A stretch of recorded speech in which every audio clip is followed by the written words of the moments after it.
Meu nome é Mariana Santos, tenho 34 anos e preciso contar isso antes que seja tarde demais.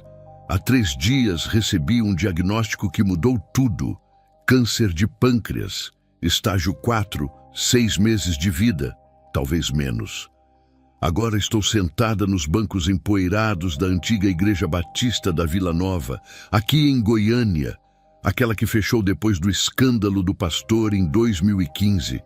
Minhas mãos tremem tanto que mal consigo segurar este terço que já não uso mais há anos. Desde que decidi fazer essa confissão, coisas estranhas começaram a acontecer. O pneu do meu carro furou sozinho 2 vezes na mesma semana. Meu celular fica com interferências constantes, mesmo depois de trocar de aparelho, e tenho essa sensação permanente de estar sendo observada. Esta manhã, quando abri a porta de casa, tinha uma pomba morta na soleira, com o pescoço completamente torcido. Não foi um gato, não foi acidente. Eu sei o que foi. O cheiro aqui dentro é de mofo misturado com resto de incenso queimado, aquele cheiro de abandono que gruda na garganta. Olho para o canto do altar e vejo outra pomba morta. Essa não estava aqui quando entrei há 10 minutos atrás. Meu coração dispara, mas eu não posso mais fugir. Do lado de fora, ouço o som abafado do trânsito da Avenida Goiás, mas aqui dentro só tem silêncio, culpa e algo mais que eu não consigo nomear. Olho para trás pela 3ª vez em 5 minutos. Cada sombra parece se mexer. Cada rangido da madeira velha parece um aviso. Mas eu prometi que ia contar, que ia limpar minha consciência antes de morrer, então vou contar tudo. Tudo mesmo. Fui a cantora gospel mais famosa do Brasil em 2017. 3 discos de ouro, milhões de seguidores, shows lotados, dinheiro que eu nunca imaginei ter. Ganhei 8 milhões de reais em menos de 3 anos. Mas nada disso veio de Deus. Veio de um pacto que eu fiz. Um pacto que me custou muito mais do que dinheiro. O pior de tudo não foi o que eu fiz comigo mesma. Foi o que eu fiz com outras pessoas para conseguir manter o que tinha conquistado. Gente inocente que eu destruí. Vidas que eu arruinei, sonhos que eu matei, tudo para continuar no topo, tudo para não perder o que tinha ganhado. Júlia, minha antiga melhor amiga do coral, até hoje me manda mensagens nas redes sociais dizendo "Deus te abençoe, irmã", comentando nos meus vídeos antigos. Ela não sabe de nada. Ela não sabe que cada música que eu cantei depois de 2015 foi comprada com sangue alheio, com sofrimento de pessoas que nunca me fizeram mal. Minha mãe, Dona Célia, sempre desconfiou que tinha algo errado. Ela olhava nos meus olhos e dizia que eu tinha mudado, que meu sorriso não era mais o mesmo. Mas eu nunca contei a verdade para ela, nunca tive coragem. Agora, com a morte batendo na porta, não tenho mais escolha. Estou aqui nesta igreja abandonada porque preciso começar do começo. Preciso contar como uma menina que amava a Deus, que cantava desde criança nos cultos, que sonhava apenas em servir ao Senhor com sua voz. Se transformou em alguém que fez um pacto com o diabo. Sim, você leu certo. Um pacto real, com sangue, com ritual, com consequências que me perseguem até hoje. Algumas pessoas vão dizer que estou louca, que é delírio da doença, que câncer afeta o cérebro. Mas eu sei o que vivi, eu sei o que fiz e eu sei o que vi. E se pelo menos uma pessoa que estiver ouvindo isso reconhecer os sinais e fugir enquanto ainda há tempo, então valeu a pena. Olho para a cruz quebrada no altar e me pergunto se Deus ainda me escuta depois de tudo o que eu fiz. Provavelmente não, mas eu preciso tentar, preciso contar, preciso avisar os outros. Porque Ele ainda está lá fora, procurando novas vítimas, oferecendo sonhos impossíveis para pessoas desesperadas. E antes de eu começar a contar toda a história, você precisa saber de uma coisa. Eu não sou a única.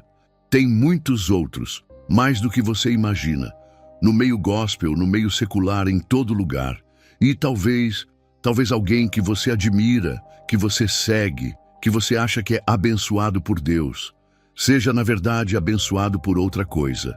Mas para entender como eu cheguei até aqui, preciso voltar ao começo, aos anos de luta, aos anos em que eu realmente servia a Deus e rezava de verdade. Entre 2012 e 2014, minha vida era uma luta constante que parecia não ter fim. Eu cantava há 8 anos no Ministério Águas Vivas, uma igreja pequena no setor Campinas, aqui em Goiânia mesmo. Durante o dia, trabalhava como caixa no supermercado Bretas, ganhando R$ 1.200 por mês. E à noite, depois de 10 horas em pé no caixa, eu ia direto para os ensaios. Dormia pouco, comia mal, mas tinha fé de que um dia Deus ia abrir as portas para mim. Eu via cantoras como Ana Paula Valadão e Fernanda Brum nos grandes palcos e pensava, um dia vai ser minha vez. Entre 2012 e 2014, mandei 43 demos para gravadoras gospel. 43. Algumas nem responderam, outras mandaram aquela mensagem padrão. Não é o que procuramos no momento. Cada rejeição doía, mas eu continuava orando, jejuando, acreditando que Deus tinha um plano. Morava com minha mãe, Dona Célia, que na época tinha 61 anos, numa kitnet alugada perto do terminal Isidória. R$ 800 de aluguel que a gente dividia como podia. Minha mãe vendia brigadeiros nas ruas de Goiânia, debaixo daquele sol de 38 graus que derrete asfalto, só para conseguir pagar as contas. Eu via ela voltando para casa com as mãos inchadas, a pele queimada do sol, e meu coração sangrava por dentro. Eu orava 3 horas por dia, todos os dias, sem falta. Jejuava toda sexta-feira desde as 6 da manhã até as 6 da tarde. Lia a Bíblia antes de dormir, participava de todas as campanhas da igreja, era sempre a primeira a chegar e a última a sair dos cultos. Mas parecia que Deus não me ouvia, parecia que minhas orações batiam no teto e voltavam vazias, sem resposta. Em março de 2014, aconteceu algo que me marcou profundamente. A igreja convidou Carla Mendes, uma cantora gospel famosa, para fazer um show especial. Ela chegou numa Mercedes-Benz preta, com equipe, empresário, segurança, tudo muito profissional. Eu fui designada para servir o lanche nos bastidores como se fosse uma empregada qualquer. Carla nem olhou para mim direito. Me tratou como se eu fosse invisível, mais um móvel no cenário. Lembro que ela pediu água 3 vezes. Primeira vez disse que estava muito gelada. Segunda, que estava quente demais. Terceira, finalmente estava do jeito que ela queria. Eu obedeci calada, com um sorriso falso no rosto, mas por dentro estava morrendo de humilhação, sentindo minha dignidade sendo pisoteada. Pensei comigo. A diferença entre eu e ela é só uma oportunidade, só uma porta que se abre. Naquela noite, me tranquei no banheiro da kitnet e chorei até não ter mais lágrimas, até minha mãe bater na porta perguntando se eu estava bem. Em agosto de 2014, criei uma vaquinha online para tentar gravar um CD independente. Meta de R$ 15.000 para pagar estúdio, músicos, produção básica. Divulguei em todos os lugares que pude, pedi para todo mundo compartilhar. Orei durante semanas para que Deus tocasse no coração das pessoas. Sabe quanto eu consegui em 60 dias? R$ 340, isso mesmo. Apenas 12 pessoas doaram alguma coisa. Eu li o nome de cada uma daquelas 12 pessoas, memorizei todos, guardei no coração. Chorei de gratidão por elas terem acreditado em mim quando ninguém mais acreditava. Mas também chorei de vergonha por só ter conseguido tão pouco depois de 2 meses suplicando. R$ 340 não pagava nem 2 dias de estúdio básico.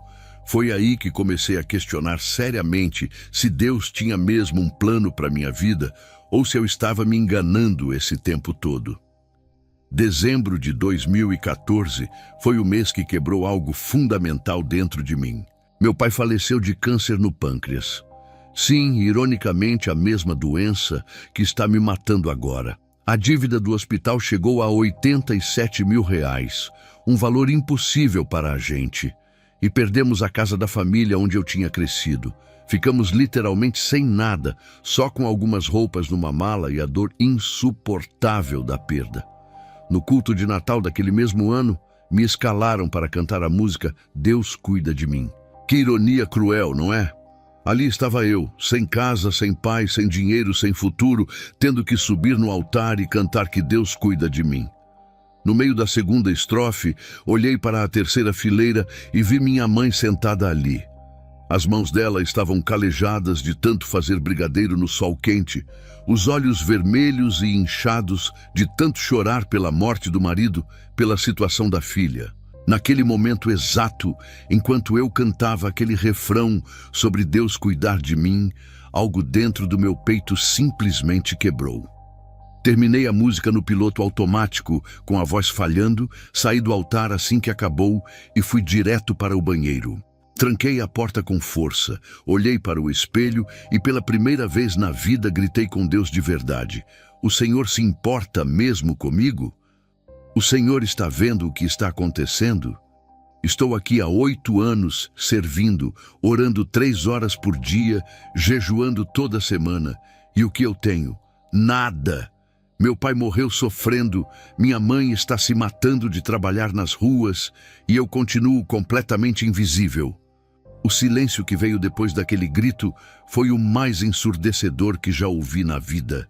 Não veio resposta, não veio paz, não veio conforto. Veio apenas o vazio absoluto e o eco da minha própria voz raivosa nas paredes frias daquele banheiro de igreja. Naquela noite, quando cheguei na kitnet, pela primeira vez em 8 anos, eu não orei antes de dormir. Deitei na cama sem falar nada com Deus, olhei para o teto rachado da kitnet e senti um vazio tão grande dentro de mim que parecia que ia me engolir por completo. Em março de 2015, consegui juntar R$ 800 que minha mãe tinha guardado vendendo brigadeiro por 2 meses. Era tudo que a gente tinha, mas eu decidi usar para gravar uma demo profissional, uma última tentativa antes de desistir de vez. Fui no estúdio Shalom, no setor marista, e conheci o Ricardo, um técnico de som evangélico que cobrou o mais barato que podia. Gravamos a música num sábado à tarde e quando terminei, Ricardo foi honesto comigo. Ele disse: Mariana, sua voz é boa, tecnicamente é perfeita até, mas falta algo, não sei explicar. Algo que faz as pessoas pararem para ouvir de verdade. Aquilo doeu mais do que qualquer rejeição de gravadora, porque ele estava certo. Eu era boa, mas não era especial. Não tinha aquele algo a mais que transforma uma cantora em uma estrela. Ricardo foi embora por volta das 23 horas, mas eu pedi para ficar um pouco mais. Disse que queria ouvir a gravação sozinha, tentar entender o que estava faltando. Ele me deu a chave, confiou em mim e foi para casa. Fiquei ali sozinha naquele estúdio pequeno, com as luzes fracas, ouvindo minha própria voz pela 10ª vez, procurando esse algo que eu não tinha. De repente, na 11ª vez que toquei a música, ouvi uma segunda voz na gravação. Uma voz masculina, suave, fazendo uma harmonia perfeita com a minha. Um contraponto que deixou a música simplesmente linda. Mas eu não tinha gravado com ninguém. Estava sozinha no estúdio o tempo todo. Senti um frio na espinha. Voltei a gravação para o início, apertei play de novo. E a voz extra não estava mais lá. Confusa, respirei fundo e reproduzi pela 3ª vez. A voz masculina voltou, perfeita, arrepiante, completando minha música de um jeito que eu nunca conseguiria sozinha. Falei em voz alta: o que está acontecendo?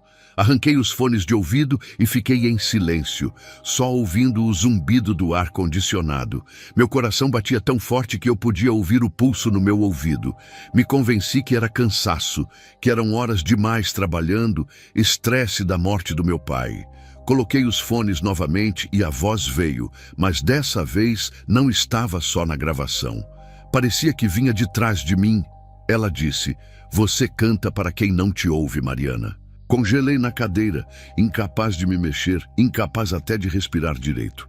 Então a voz continuou: eu posso fazer o mundo inteiro te ouvir. A temperatura do estúdio caiu de repente, daquele jeito que você sabe que não é o ar-condicionado, é outra coisa. O ar ficou pesado, denso, como se tivesse algo invisível ocupando espaço ali comigo. Mas sabe o que é pior? Eu não corri. Eu deveria ter saído correndo daquele lugar, mas algo dentro de mim queria ouvir mais. Queria saber o que aquela voz tinha para oferecer. Sussurrei tremendo: quem é você? A resposta veio calma, quase gentil. Alguém que reconhece talento desperdiçado. Alguém que não é surdo como outros. A forma como ele disse outros fez eu entender perfeitamente a quem ele estava se referindo. Meu corpo inteiro gritava para eu sair dali. Minha mente racional sabia que aquilo não era natural, mas meus pés não se moviam. Perguntei com a voz falhando: o que você quer de mim? Ele respondeu: nada que você não queira dar, apenas dedicação, lealdade. Em troca, eu dou o que você sempre mereceu e nunca recebeu. Foi nesse momento que os ponteiros do relógio na parede pararam exatamente nas 23 horas e 33 minutos. A luz piscou 3 vezes seguidas. O notebook reiniciou sozinho, mas a gravação continuou tocando nos meus fones como se nada tivesse acontecido. A voz continuou, mais próxima agora. Pense bem, Mariana, quando foi a última vez que suas orações foram realmente ouvidas? Eu estou aqui. Eu estou ouvindo você agora mesmo, e eu posso agir. Não vou mentir. Lágrimas começaram a escorrer sem eu perceber. Parte de mim sabia o que aquilo era. Sabia que estava conversando com algo que eu deveria rejeitar. Mas a outra parte, a parte ferida, humilhada, desesperada, essa parte queria escutar a proposta. Consegui dizer com a voz embargada: eu preciso pensar. A voz deu uma risada baixa, não ameaçadora, quase compreensiva. Claro que precisa. Você tem tempo, Mariana. Não muito tempo, mas tem. Quando abri os olhos, que eu nem percebi que tinha fechado, o relógio voltou a funcionar, marcando 23 horas e 34 minutos. Olhei em volta, estava sozinha, mas o ar ainda estava pesado, ainda tinha aquela sensação de presença. 3 dias depois, voltei ao estúdio para falar com Ricardo sobre a voz na gravação. Ele checou todos os arquivos, ouviu tudo com atenção, verificou se tinha algum áudio vazando de outra sala. Não encontrou nada. Ele disse que devia ter sido interferência ou então eu estava cansada demais, que nosso cérebro faz coisas estranhas quando estamos no limite. Mas eu sabia que não foi isso. Eu sabia perfeitamente o que tinha acontecido naquele estúdio. Naquela noite, deitada no escuro da kitnet com minha mãe dormindo no sofá da sala, eu sussurrei baixinho: eu aceito ouvir sua proposta. A temperatura do quarto caiu na mesma hora e a mesma voz respondeu no meu ouvido: ótimo, Mariana. Alguém vai te procurar muito em breve. Na terça-feira, 5 de abril de 2015, às 3h33 da manhã, acordei com a notificação do celular vibrando no criado mudo. Era um e-mail de alguém chamado Leonardo Andrade, da LA. Produções, com o assunto Proposta Profissional. Estranhei na hora porque era madrugada e eu não lembrava de ter dado meu e-mail para ninguém da área musical. A mensagem era direta: vi seu vídeo no YouTube. Você tem exatamente o que procuro. Podemos conversar pessoalmente. Fui conferir o tal vídeo que ele tinha mencionado. Tinha apenas 47 visualizações. 47. Como um produtor musical, tinha me achado no meio de milhões de vídeos gospel no YouTube com esse número ridículo de views. Mas sabe o que é pior? Eu não questionei muito. Não desconfiei como deveria. Eu estava tão desesperada por uma oportunidade que qualquer migalha de atenção já parecia uma bênção. No sábado seguinte, 11 de abril, cheguei para o ensaio da igreja 15 minutos antes do horário, como sempre fazia. Tinha um homem parado na porta da igreja, e assim que me viu, ele sorriu e veio na minha direção. Terno preto impecável, perfume caro que dava para sentir de longe, devia ter uns 40 anos, bonito, mas de um jeito perturbador, sabe? Algo nos olhos dele que não batia com o sorriso. Ele se apresentou. Mariana Santos? Sou Leonardo Andrade. Enviei um e-mail esses dias. Desculpe aparecer assim sem avisar, mas sua resposta não chegou e achei melhor conversar pessoalmente. Meu coração acelerou na hora, mas ao mesmo tempo veio aquela pergunta na cabeça: como ele sabia que eu estaria aqui? Como ele sabia o horário exato que eu chegava nos ensaios? Eu não tinha respondido o e-mail, não tinha dado endereço, não tinha falado da igreja. Leonardo estendeu um cartão todo preto com letras douradas em relevo. Dizia Leonardo Andrade, L.A. Produções. E embaixo uma frase que me arrepiou: transformamos talentos invisíveis em estrelas inevitáveis. Peguei o cartão e estava gelado nas minhas mãos. Gelado demais, considerando que o sol de Goiânia estava forte. Devia ter uns 29 graus naquela manhã. Perguntei desconfiada: o que você quer comigo? Meu vídeo tem 47 views. Não faz sentido você me procurar. Ele deu uma risada que parecia sincera e disse: número não significa absolutamente nada, Mariana. Eu reconheço o potencial quando vejo, e você tem algo muito raro. Você tem desespero genuíno misturado com talento bruto, e essa combinação é extremamente poderosa quando bem direcionada.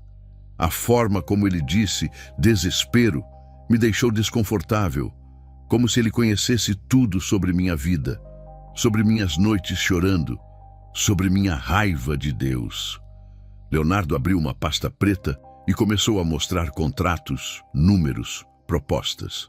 Ele ofereceu gravação de CD completo com produção profissional, investimento de R$500 mil na minha carreira, turnê nacional em igrejas grandes, contatos diretos com os maiores eventos gospel do país.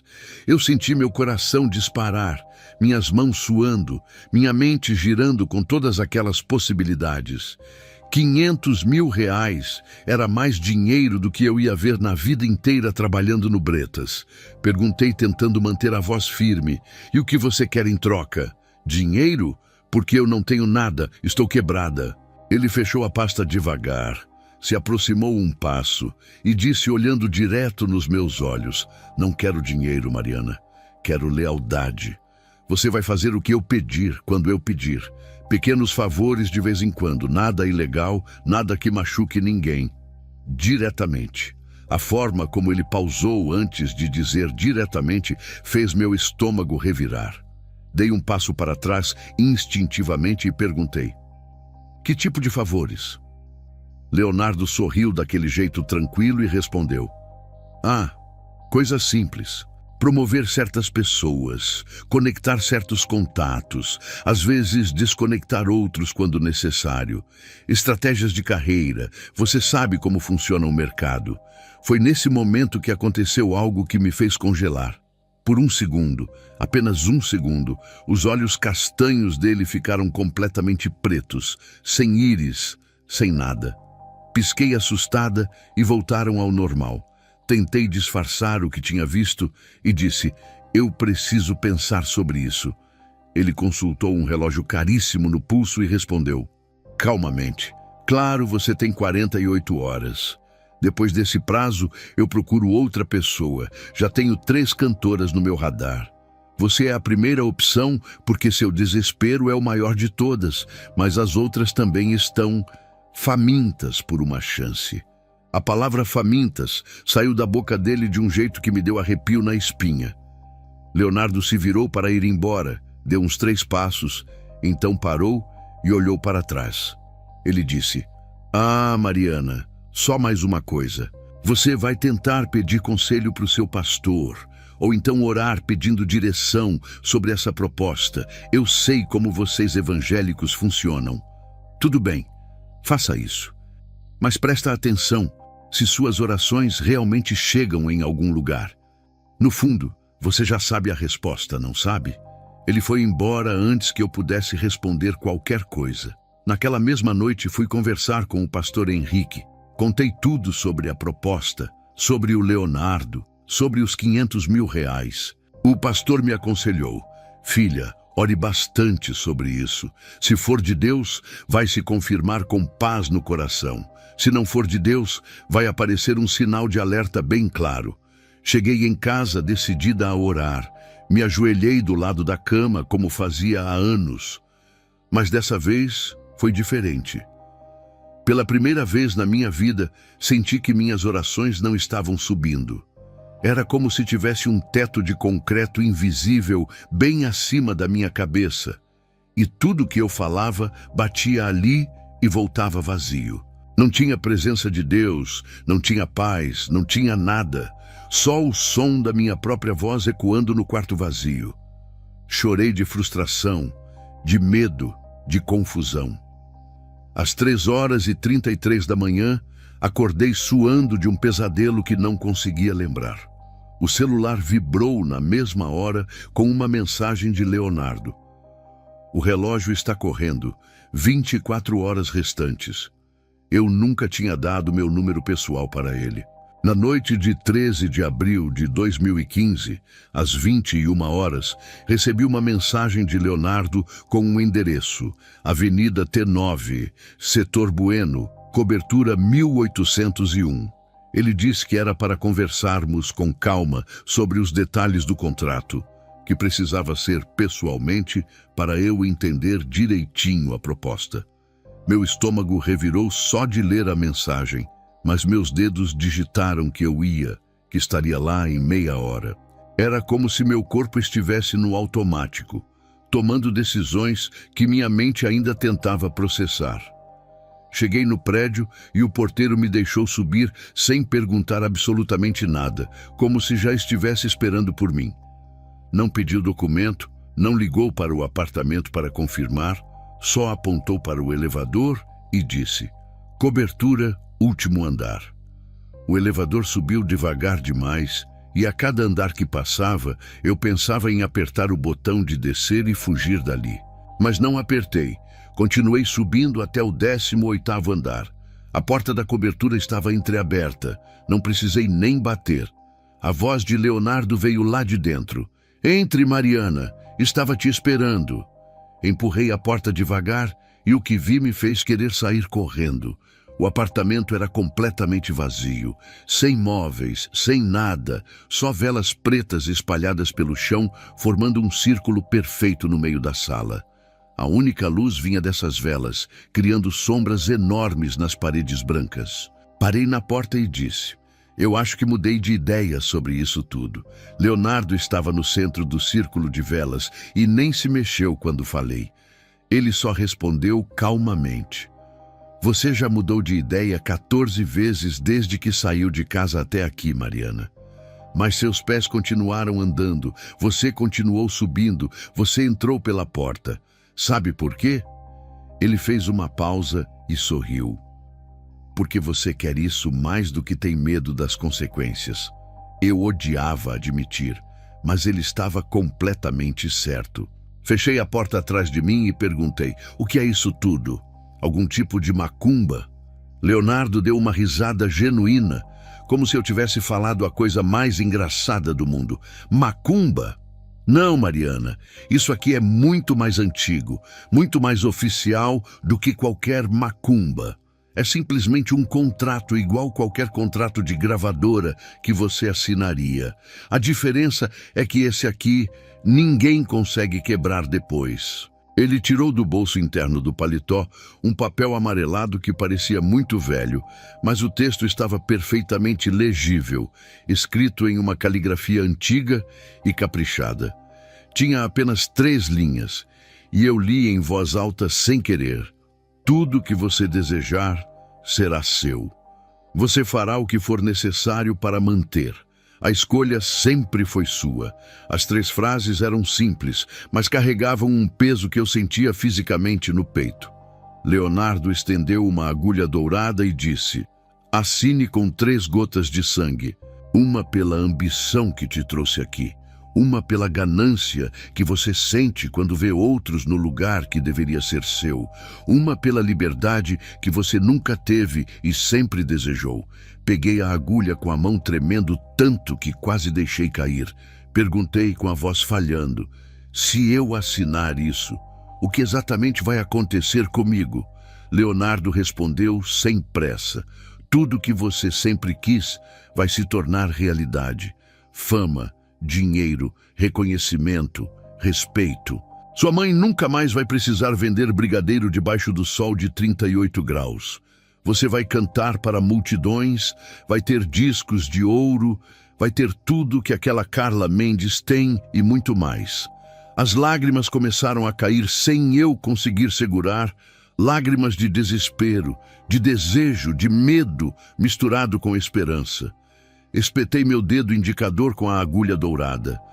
A primeira gota de sangue caiu no papel, depois a segunda, depois a terceira. Cada gota parecia queimar onde tocava o papel velho, como se estivesse sendo absorvida por algo vivo. Assinei meu nome completo embaixo: Mariana Santos. Leonardo pegou o papel com cuidado, dobrou e guardou dentro do paletó, bem perto do coração. Ele disse: agora repete depois de mim, palavra por palavra.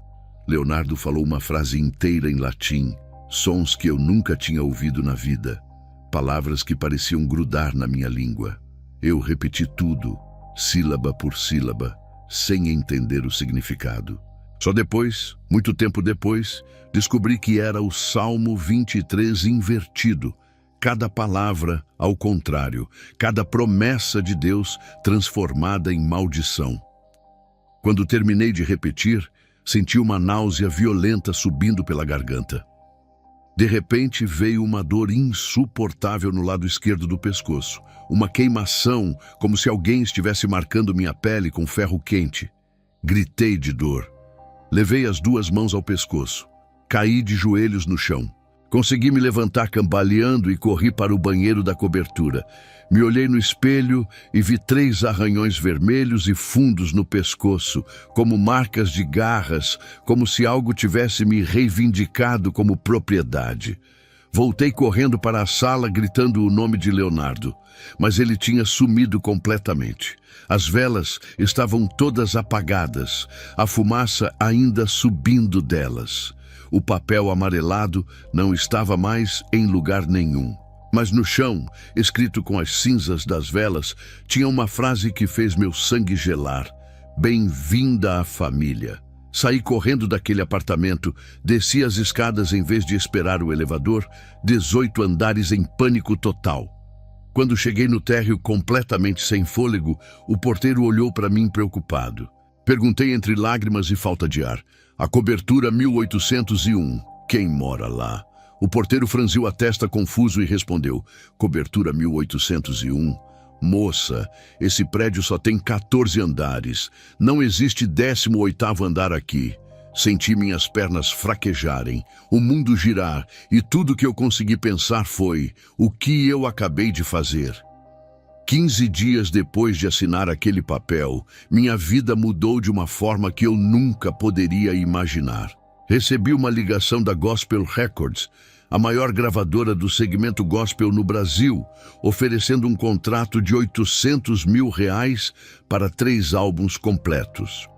A secretária que ligou não explicou como conseguiram meu contato, não explicou como me acharam, só disse que o diretor tinha ouvido minha demo e queria me contratar imediatamente.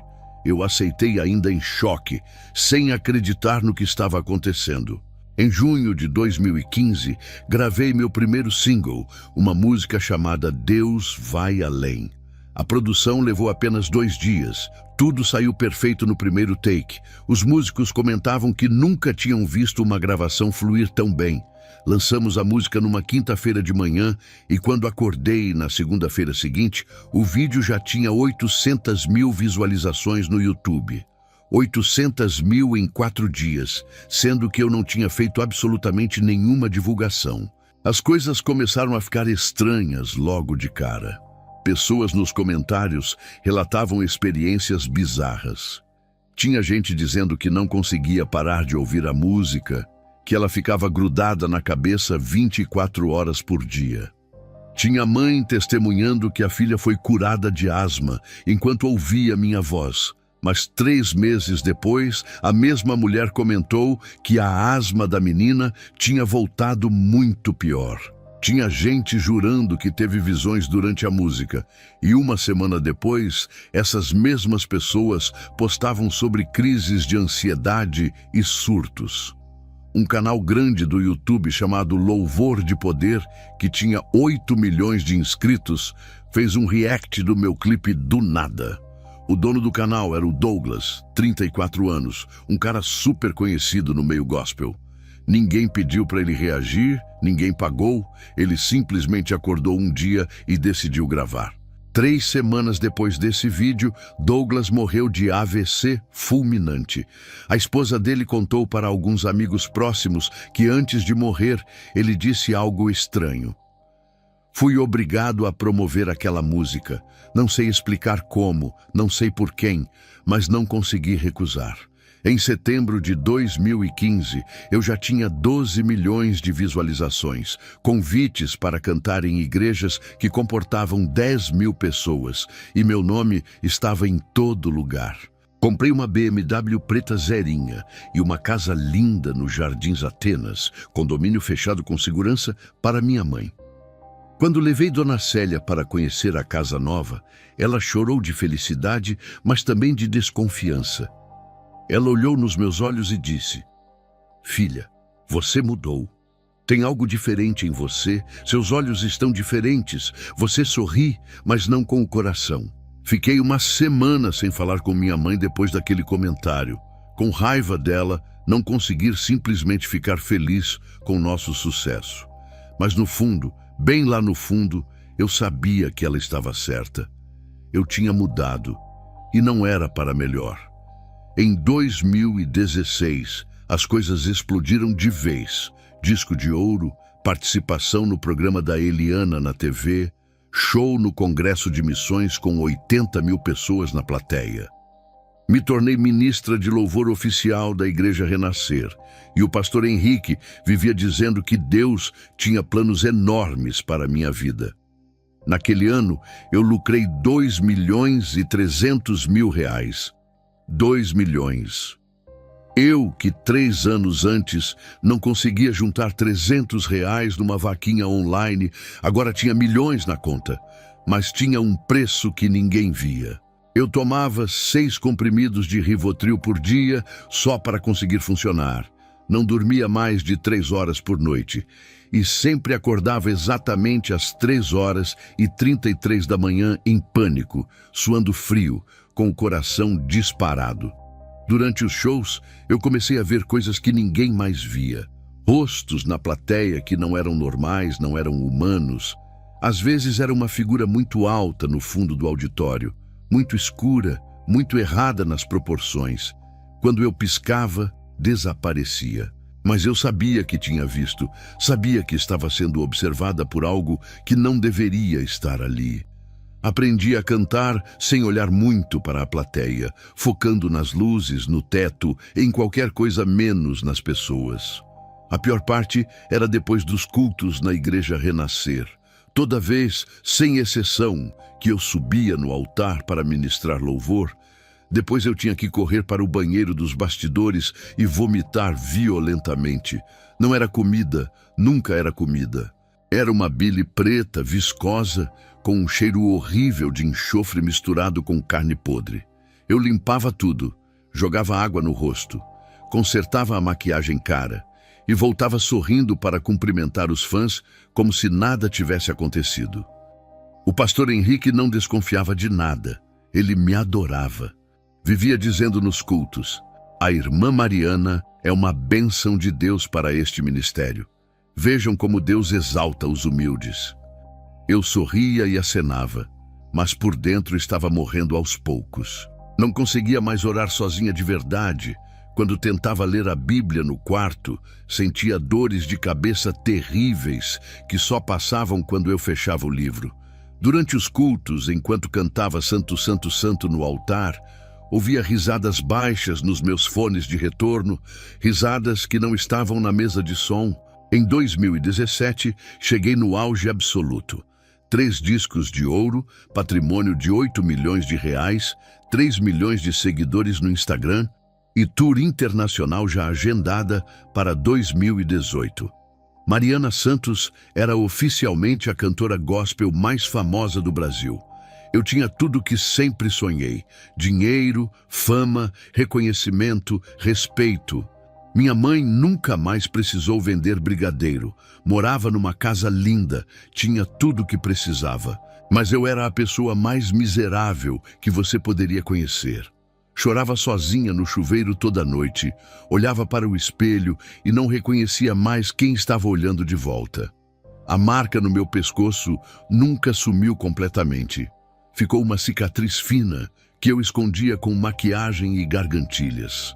Mas de madrugada, quando acordava às 3h33, a marca queimava como se fosse nova.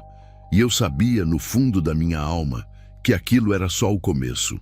O preço real do pacto estava prestes a ser cobrado de uma forma que eu jamais imaginei.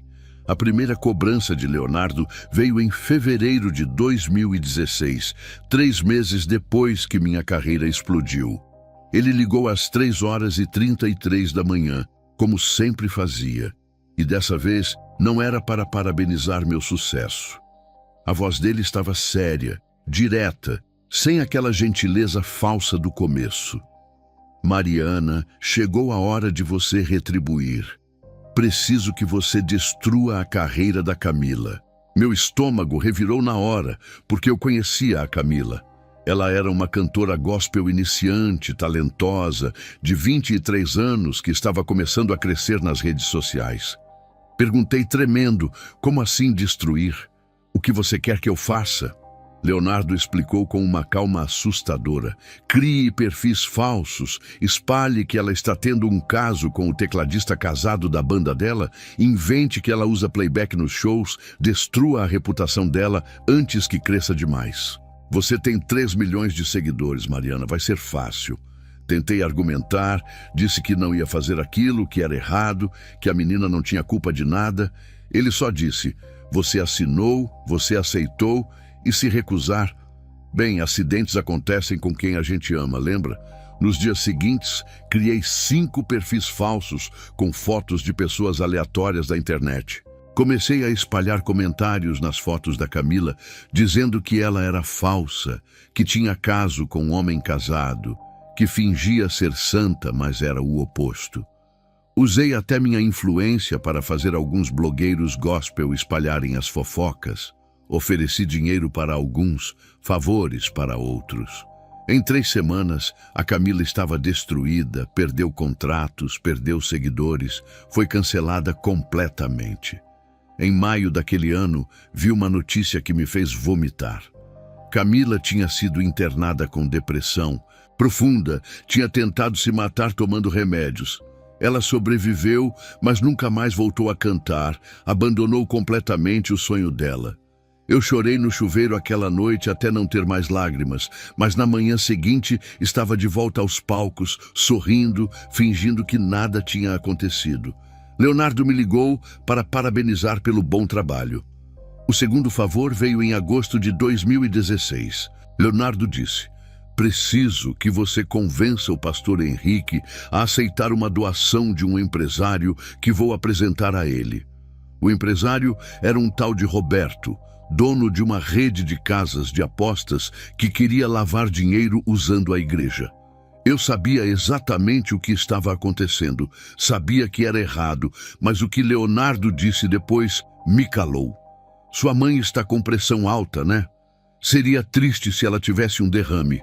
Aos 63 anos, as chances são grandes. Fui até o pastor Henrique e convenci ele de que aquela doação era uma bênção de Deus, que Roberto era um empresário convertido que queria ajudar a obra. O pastor acreditou em mim, afinal eu era a estrela do ministério. Por que ele duvidaria? A igreja começou a receber 300 mil reais por mês em doações e nem todo mundo sabia de onde vinha aquele dinheiro. Eu sabia e tinha que viver com isso. Mas o pior favor de todos, o que eu nunca vou conseguir perdoar em mim mesma, veio em março de 2017. Tinha uma adolescente de 16 anos no coral da igreja chamada Beatriz. Ela tinha uma voz de anjo, um talento absurdo, e todos diziam que ela seria a próxima grande estrela gospel. Leonardo me ligou e disse simplesmente: "Ela não pode continuar. Você sabe o que fazer." Não houve ameaça dessa vez, não precisou. Eu já estava completamente quebrada por dentro. Comecei devagar, com pequenos comentários que parecem inofensivos, mas vão corroendo a pessoa aos poucos. Eu dizia: "Beatriz, sua voz está um pouco desafinada hoje. Você não dormiu bem? Ou então, você engordou um pouco, né? A artista precisa cuidar muito da imagem, as câmeras aumentam tudo. Às vezes eu falava na frente de outras pessoas do coral. Sabe, às vezes eu penso se o gospel é mesmo o chamado da Beatriz. Talvez ela devesse tentar outras áreas." Criei perfis falsos e mandava mensagens diretas para ela todos os dias. "Você é feia, para de tentar ser cantora. Ninguém gosta de você. Sua voz é horrível. Deus te esqueceu, você não tem futuro." Eu via a menina de 16 anos definhando semana após semana, perdendo peso, perdendo o brilho nos olhos, perdendo a vontade de viver. E eu continuava, porque tinha medo de parar. Medo do que Leonardo faria se eu recusasse. Em junho de 2017, Beatriz tomou 30 comprimidos de paracetamol, sozinha no quarto dela. A mãe encontrou ela desmaiada, espuma saindo da boca, e conseguiu levá-la a tempo para o hospital. Ela sobreviveu por muito pouco. Os médicos disseram que mais 10 minutos e seria tarde demais. Quando soube da notícia, senti meu mundo desabar. Senti que tinha cruzado uma linha que nunca poderia voltar. Fui visitar Beatriz no hospital 2 dias depois. Levei flores, chocolate, um bilhete dizendo que ela era importante. Ela estava pálida, fraca, com soro no braço, mas sorriu quando me viu. Sabe o que ela disse? "Obrigada por vir, Mariana. Você é a única pessoa que realmente se importa comigo. Todo mundo na igreja me despreza, mas você sempre foi gentil." Aquelas palavras foram como facadas no meu peito, cada uma doendo mais que a anterior. Naquela noite, tranquei no meu banheiro de mansão e peguei uma gilete. Cortei meus próprios pulsos, não fundo o suficiente para morrer, só o suficiente para sentir algo diferente da culpa que estava me sufocando. O sangue escorreu vermelho no chão branco do banheiro e eu fiquei ali, sentada, assistindo, querendo sentir dor física, porque a dor emocional estava grande demais para suportar. Limpei tudo antes que alguém visse. Coloquei band-aid, vesti manga comprida. Na manhã seguinte tinha show, marcado, 3.000 pessoas esperando. Subi no palco sorrindo, cantei sobre o amor de Deus, sobre esperança, sobre vida. A plateia chorava emocionada com minha voz, gritava aleluia, levantava as mãos em adoração. Ninguém sabia que a mulher no palco tinha acabado de destruir uma adolescente de 16 anos e tentado se cortar na noite anterior. Ninguém sabia que cada música era uma mentira, que cada louvor era uma blasfêmia saindo da minha boca. E o pior de tudo é que Leonardo estava certo. Eu fiz o que era necessário para manter tudo que tinha conquistado. Eu me transformei exatamente no monstro que ele queria que eu fosse. Em agosto de 2018, fui para São Paulo gravar uma participação no programa Raul Gil. Nos bastidores, conheci Fernanda, uma cantora sertaneja super famosa, dupla com a irmã, milhões de fãs pelo Brasil todo. A gente estava esperando na mesma sala de maquiagem quando ela olhou para mim de um jeito estranho, demorado demais, como se estivesse reconhecendo algo. Ela esperou a maquiadora sair e sussurrou: "Você também, né?" Meu coração parou por um segundo. Fingi que não entendi e perguntei: "Também o quê?" Fernanda deu um sorriso triste e puxou levemente a gola da blusa, mostrando o lado esquerdo do pescoço. 3 linhas finas, cicatrizes quase imperceptíveis, exatamente iguais às minhas. Senti minhas pernas fraquejarem. Aquela confirmação de que eu não estava sozinha foi ao mesmo tempo um alívio e um terror absoluto. Esperamos todo mundo sair da sala, trancamos a porta e conversamos em voz baixa por 20 minutos. Fernanda me contou que tinha feito o pacto em 2008, 10 anos atrás, quando a carreira dela estava afundando e a dupla ia acabar. Um homem de terno preto apareceu oferecendo sucesso garantido. Ela aceitou. E 3 meses depois estavam no topo das paradas. Perguntei tremendo, como você aguenta? Fernanda respondeu, eu não aguento, Mariana, ninguém aguenta, a gente só sobrevive. Ela continuou, somos muitas, muito mais do que você imagina. Tem cantores gospel, sertanejos, funkeiros, influencers, até políticos. Qualquer um que explodiu rápido demais, que não faz sentido o sucesso ser tão grande. Desconfia. Eu fiquei em silêncio processando aquilo, pensando em todos os artistas que eu admirava, me perguntando quantos deles tinham as mesmas 3 marcas escondidas no pescoço. Fernanda abaixou ainda mais a voz e perguntou, você já fez os favores? Os serviços que ele pede?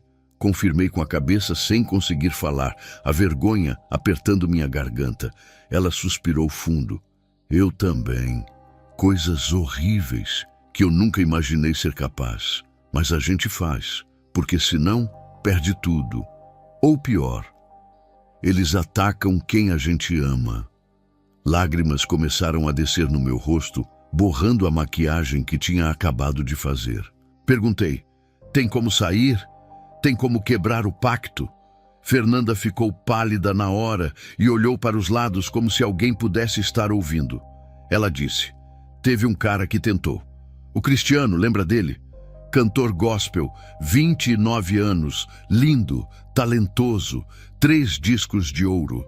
Eu lembrava perfeitamente, todo mundo no meio gospel tinha ficado chocado com a morte dele no final de 2017.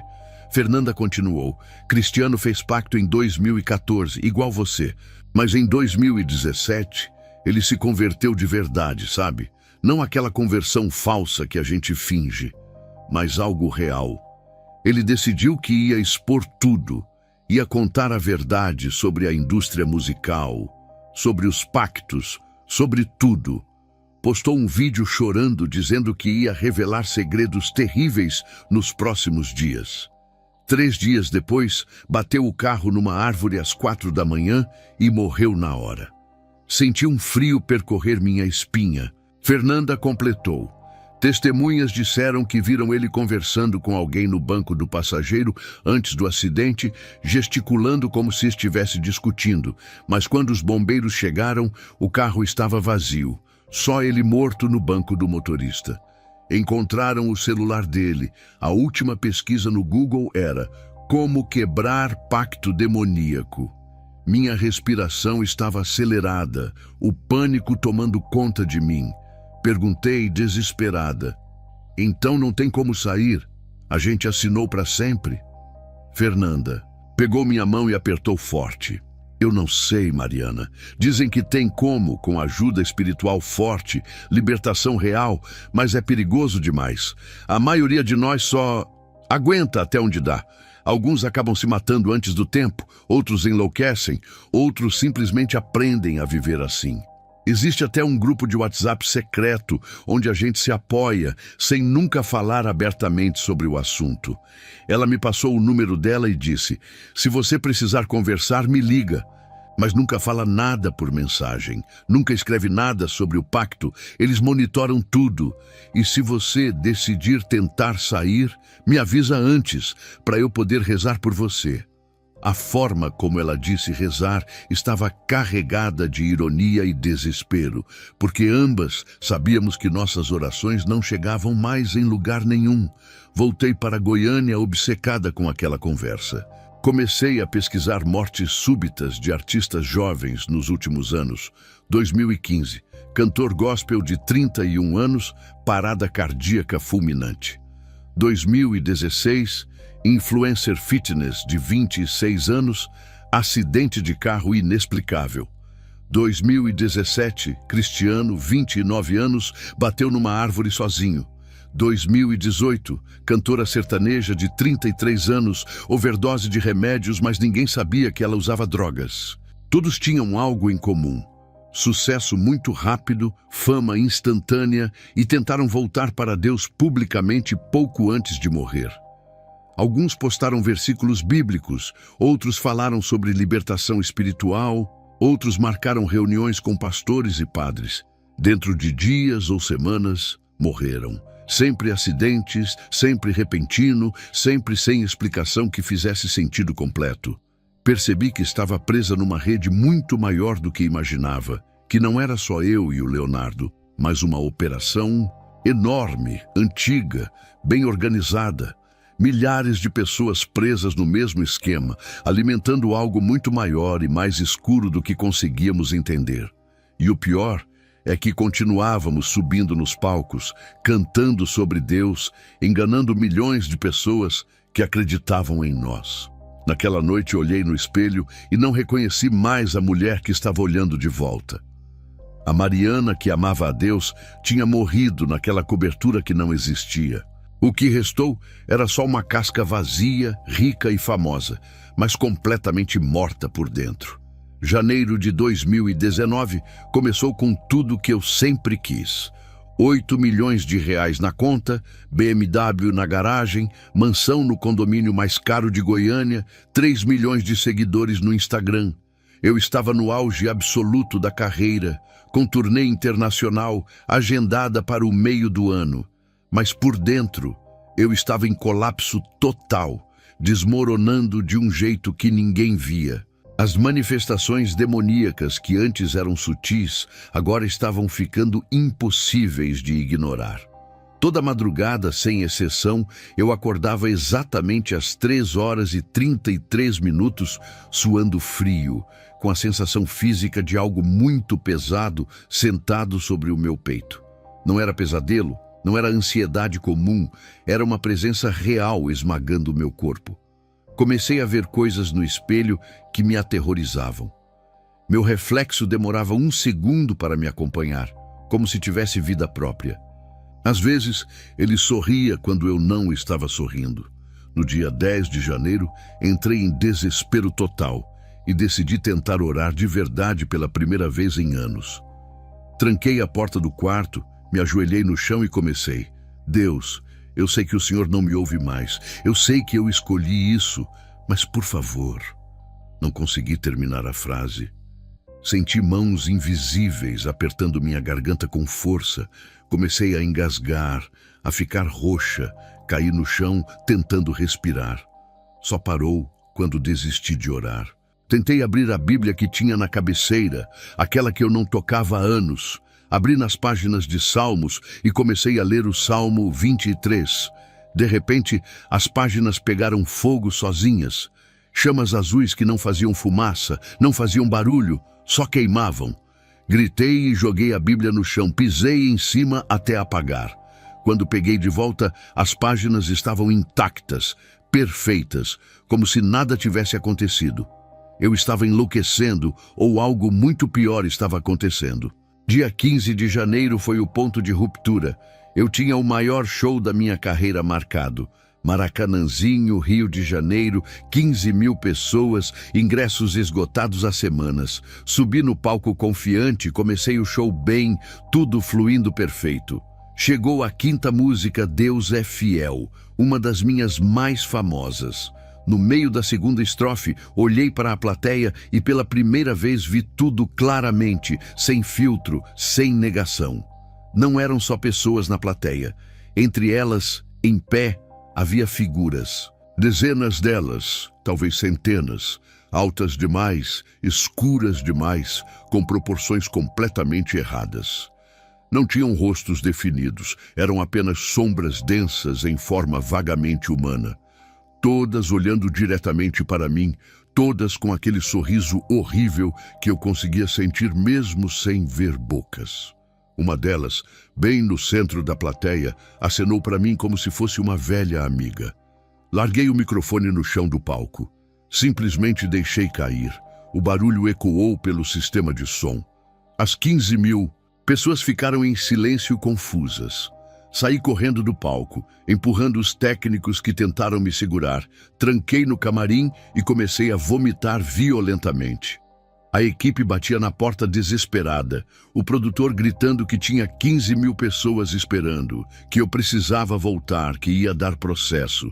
No dia seguinte, os jornais gospel noticiaram: Mariana Santos tem ataque de pânico em show e abandona palco no meio da apresentação.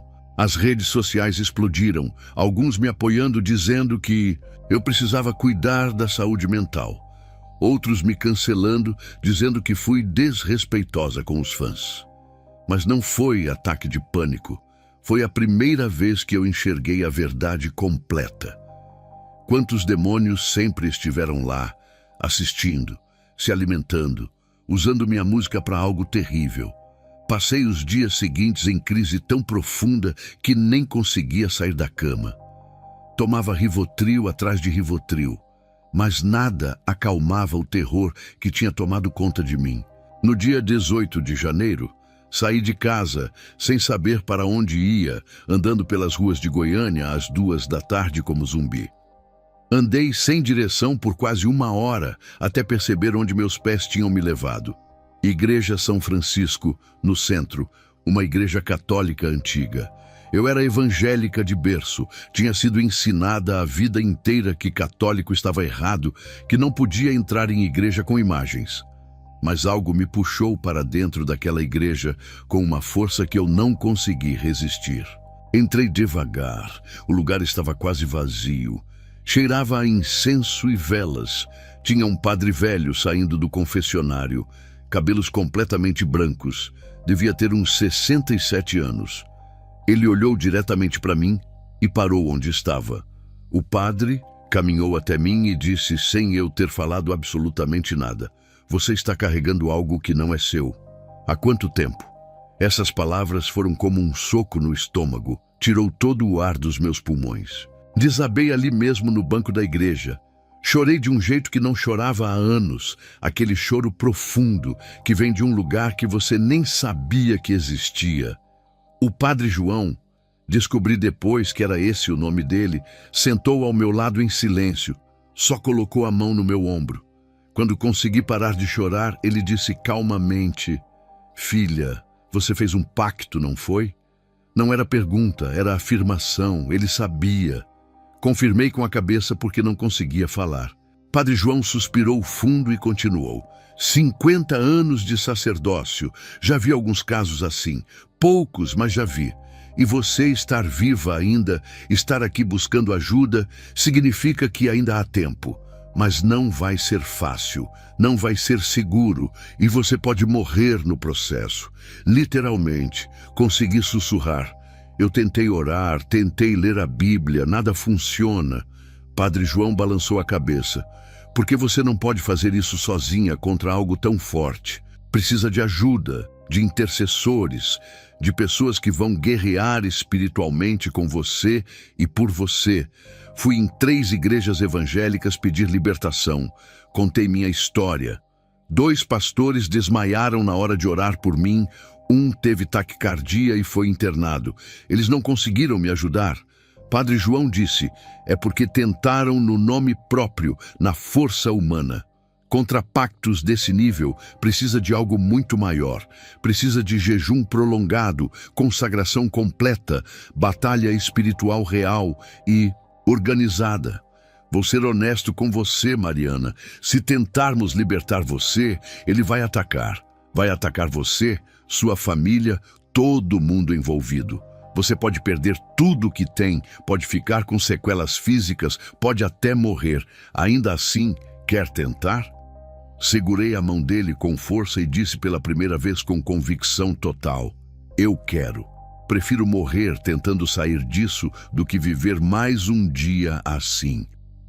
Padre João assentiu e respondeu: então, vamos precisar de 3 semanas para preparar. Jejum de 21 dias. Você só pode comer pão e tomar água. Confissão diária de tudo que você fez, sem omitir nada. leitura da Bíblia mesmo que doa fisicamente. E no final, uma noite inteira de oração com 7 intercessores. Se você sobreviver a isso, tem chance de ser livre.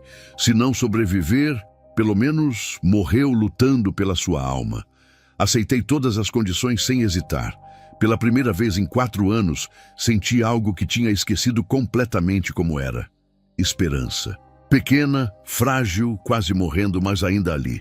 Uma fagulha minúscula dizendo que talvez, só talvez, ainda houvesse um caminho de volta. Mas antes que eu pudesse começar qualquer preparação, os ataques começaram. E foram muito piores do que eu jamais imaginei. As 3 semanas de preparação foram as piores da minha vida. Padre João reuniu 7 pessoas dispostas a me ajudar. Dona Rosa, 73 anos, ex-macumbeira convertida. Pastor Marcos, um evangélico que aceitou trabalhar junto com católicos. Irmã Teresa, freira de clausura há 40 anos. E mais 4 leigos com experiência em casos de opressão espiritual. Comecei o jejum de 21 dias comendo apenas pão integral e tomando água, confessando tudo que fiz, tentando ler a Bíblia mesmo sangrando pelo nariz toda vez que abria. Na primeira semana, acordei com o quarto destruído, roupas rasgadas, espelho quebrado e escrito com batom no vidro a frase: "Você é minha". Na segunda semana, Leonardo mandou mensagem: "Pense na sua mãe". 2 horas depois, minha mãe caiu da escada e fraturou o braço. Ele mandou de novo: "Acidentes acontecem com quem a gente ama". Na terceira semana, perdi 9 quilos, desenvolvi urticária inexplicável e sangrava pelo nariz sempre que tentava orar. Dia 27 de junho de 2019, às 22 horas, voltamos para a Igreja Batista abandonada da Vila Nova. Os 7 intercessores formaram um círculo. Eu fiquei ajoelhada no centro. Padre João começou: "Em nome de Jesus Cristo, ordenamos que toda a força das trevas se afaste". A temperatura caiu brutalmente. Podia ver minha respiração no ar. 20 minutos depois, comecei a sentir algo sendo arrancado de dentro de mim fisicamente, como se puxassem meus órgãos pela garganta. Gritei com uma voz que não era minha. 23 horas e 15 minutos, vomitei aquela substância preta e viscosa, fedendo a enxofre. Quanto mais saía, mais leve eu ficava. 23 horas e 33 minutos, vi Leonardo na forma real dele.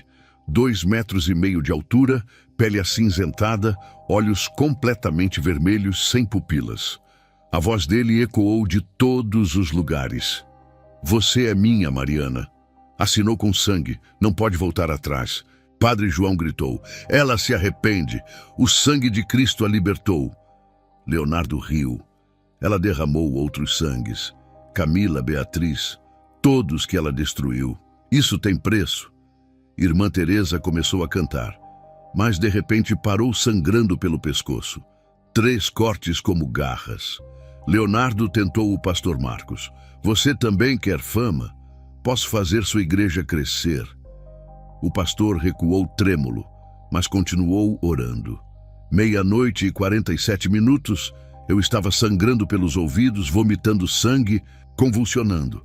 Padre João segurou minha cabeça: "Você tem que renunciar com sua própria voz. Eu não posso fazer por você". Leonardo sussurrou: "Você é fraca, sempre foi". Juntei toda a força que restava e gritei: "Eu renuncio. Em nome de Jesus Cristo, eu renuncio a você. Eu renuncio ao pacto. Eu escolho Deus". O som que saiu de Leonardo foi desumano. 1000 vozes gritando ao mesmo tempo. Os vitrais explodiram, as velas apagaram, tudo ficou escuro. Vi a forma dele se desfazendo como fumaça. As últimas palavras dele: "Você saiu, mas a vaga está aberta. Outro já está aceitando seu lugar". Desmaiei. Acordei às 5:47 da manhã. A marca no pescoço virou cicatriz fina, não queimava mais. Padre João chorava: "Você está livre". Os meses seguintes foram devastadores. Perdi os 8 milhões em processos, perdi a mansão, a BMW, os 3 milhões de seguidores. Fiquei com tremor permanente na mão direita, pesadelos constantes. Não consigo mais cantar em público. E Padre João descobriu: se eu tiver filhos, eles nascem marcados. Decidi nunca ter filhos. A maldição morre comigo. Hoje, outubro de 2025, moro com minha mãe numa casa simples no setor Campinas. Trabalho como secretária, ganho R$ 2.800. Não tenho fama, não tenho dinheiro, mas tenho paz. Procurei cada pessoa que destruí. Camila me perdoou depois de 2 anos. Beatriz me perdoou. E hoje fazemos trabalho voluntário juntas. Não estou completamente livre, ainda acordo às 3h33 às vezes, mas estou em paz. 3 dias depois da minha libertação, uma cantora gospel de 20 anos explodiu com 10 milhões de views. Vi os sinais, olhos escuros demais, sombra errada, marca no pescoço. Quis avisar, mas não posso. Se eu falar, ele volta. Estou fazendo essa confissão porque o câncer me deu coragem. Vou morrer em meses. Não tenho mais nada a perder. Se alguém ofereceu fama fácil para você, corra. Olha para seu artista favorito que explodiu rápido demais.